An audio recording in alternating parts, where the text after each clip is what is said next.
മറ്റു വാർത്തകളിലേക്ക്. Masala bond ഇടപാടിലെ Thomas ഐസക്കിന്റെ ഹർജിയിൽ വെള്ളിയാഴ്ച ഹൈക്കോടതി വിശദമായ വാദം കേൾക്കും. ഇഡിയോട് മറുപടി സത്യവാങ്മൂലം സമർപ്പിക്കാൻ നിർദ്ദേശമുണ്ട്. വിശദാംശങ്ങളുമായി AT അശ്വതി ചേരുന്നുണ്ട്. അശ്വതി, എന്തൊക്കെയാണ് കൂടുതൽ വിവരങ്ങൾ?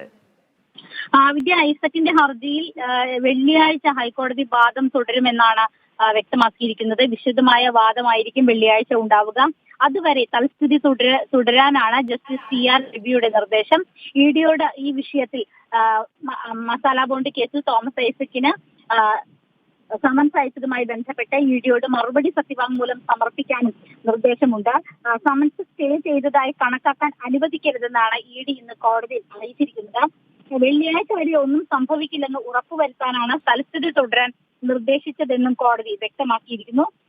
വെള്ളിയാഴ്ച വരെ ഐസക്കിനെതിരെ കടുത്ത നടപടി ED സ്വീകരിക്കില്ലെന്ന് ഉറപ്പുവരുത്താൻ മാത്രമാണ് തൽസ്ഥിതി തുടരാൻ നിർദ്ദേശം. അതായത് വെള്ളിയാഴ്ച വളരെ നിർണായകമായ ഒരു ദിവസമായിരിക്കും. ഒരുപക്ഷെ അന്ന് ഈ വാദം തുടർന്നതിന് ശേഷം അന്ന് കൂടുതൽ വിശദീകരണങ്ങൾ EDയുടെ ഭാഗത്തു നിന്നുണ്ടാവുകയും അന്നൊരു ഇക്കാര്യത്തിൽ ഈ EDയുടെ സമൻസുമായി ബന്ധപ്പെട്ട വിഷയത്തിൽ കോടതി ഒരു അന്തിമ തീരുമാനം പറയുകയും ചെയ്യും.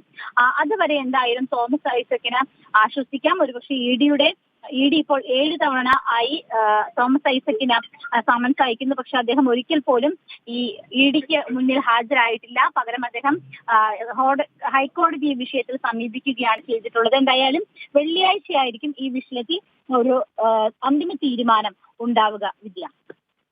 ശരി അശ്വതി. മസാല ബോണ്ട് ഇടപാടിലെ തോമസ് ഐസക്കിന്റെ ഹർജിയിൽ വെള്ളിയാഴ്ച ഹൈക്കോടതി വിശദമായ വാദം കേൾക്കും. അതുവരെ തൽസ്ഥിതി തുടരാനാണ് കോടതി നിർദ്ദേശം. വിശദാംശങ്ങൾ നൽകുകയായിരുന്നു AT അശ്വതി.